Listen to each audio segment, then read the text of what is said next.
Menteri Agraria dan Tata Ruang atau Kepala Badan Pertanahan Nasional (ATR) BPN Agus Harimurti Yudhoyono (AHY) mengatakan pada tahun 2024 ini Satgas Mafia Tanah telah menargetkan 86 kasus untuk diselesaikan. Jumlah ini mengalami sedikit kenaikan dari target yang sudah ditentukan sebelumnya sebanyak 62 kasus target operasi atau TO. Hal ini dikatakan AHY dalam konferensi pers pengungkapan kasus mafia tanah di Jambi pada Selasa 25 Juni 2024. AHY mengatakan hingga pertengahan tahun ini setidaknya sebanyak 46 target operasi sudah diproses, baik dalam tahap penyelidikan hingga penyerahan berkas perkara untuk kemudian dilanjutkan ke tahap persidangan. Dari jumlah itu telah ditetapkan 89 orang tersangka. Adapun yang khusus masuk tahap P21 artinya berkas perkara dinyatakan telah lengkap semuanya dan setelah dilakukan penyelidikan tambahan sesuai petunjuk dari penuntut umum ada 21 target operasi dengan jumlah tersangka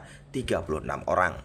Dari ke-46 kasus tersebut, AHY menyebut pemerintah berhasil menyelamatkan 194 hektar tanah dengan potensi kerugian mencapai 2,75 triliun rupiah. Menurutnya, ini merupakan bukti nyata bagaimana Satgas Mafia Tanah bekerja dengan serius. Secara khusus, AHY mengungkapkan sebanyak 3 kasus yang terjadi di Provinsi Jambi. Misalnya saja kasus mafia tanah yang dilakukan pelaku dengan inisial EM, 42 tahun, yang berpotensi merugikan negara lebih dari 1 triliun rupiah. Tersangka EM, 42 tahun, warga desa Sungai Jernih, Kecamatan Muara Tabir, Kabupaten Tebo ini bermodus operasi tersangka membuat surat keterangan jual beli yang diduga palsu. Akibat perbuatan EM, lahan yang seharusnya digunakan untuk membangun pabrik minyak kelapa sawit ini tentu menjadi terhenti usahanya karena sengketa. Dan dari pengungkapan kasus ini berhasil menyelamatkan potensi kerugian masyarakat dan negara dari total investasi usaha tersebut senilai lebih dari 1 triliun rupiah. Kemudian ada juga kasus yang dilakukan oleh MS 44 tahun bersama 3 orang lainnya yang merugikan negara hingga 209 juta rupiah. Kemudian terakhir kasus MS 55 tahun yang berpotensi merugikan negara sebesar 37 miliar rupiah.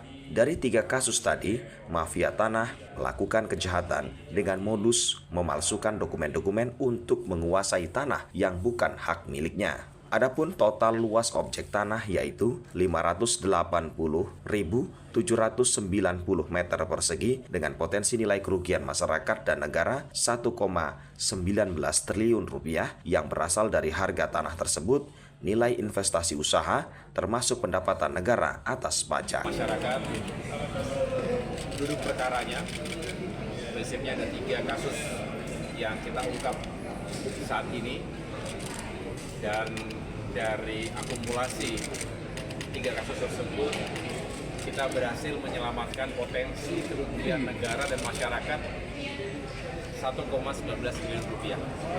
Ini sebuah angka yang tidak sedikit. Yang jelas dengan kerja keras kita semua, saya bersama Pak Gubernur Provinsi Jambi, Bapak Al-Haris, Bapak Kapolda Provinsi Jambi, Bapak Irjen Polisi Rusdi Hartono, di sini juga lengkap tim dari Kementerian ATR BPN, Direktur Jenderal Penanganan Sengketa dan Konflik Pertanahan, ada staf khusus bidang pemberantasan mafia tanah, dan ada Ketua Satgas Anti Mafia Tanah. Kami membangun sinergi dan kolaborasi yang insya Allah semakin kuat di pusat maupun di daerah dan lintas kementerian dan lembaga, termasuk juga dengan teman-teman kepolisian dan kejaksaan yang luar biasa selama ini. Bersama dengan pemerintah daerah juga kami berupaya untuk mengungkap berbagai kejahatan pertanahan. Dan tadi saya tidak ingin mengulangi lagi, yang jelas ada upaya-upaya secara sistematis dan ditujukan untuk memalsukan dokumen-dokumen tanah yang pada akhirnya masyarakat terserobot propertinya, tanahnya. Nah, kita